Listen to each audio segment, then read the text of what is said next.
Doing some work inside. Let's take a look.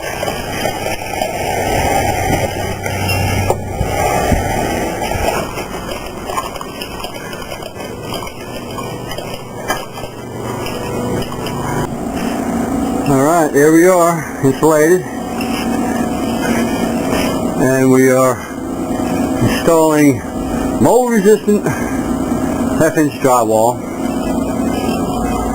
So hopefully we'll have this fixed up for Mr. P's Bistro, and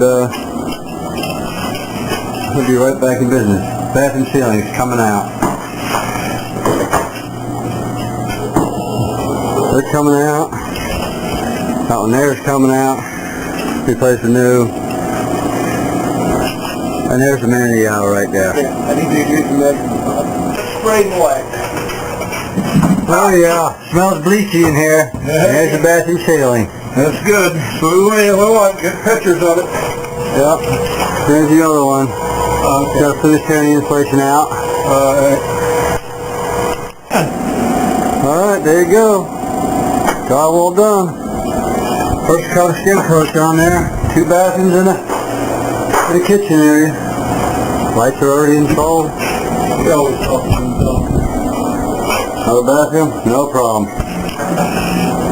Beautiful thing. Mr. P's Bistro. There it is.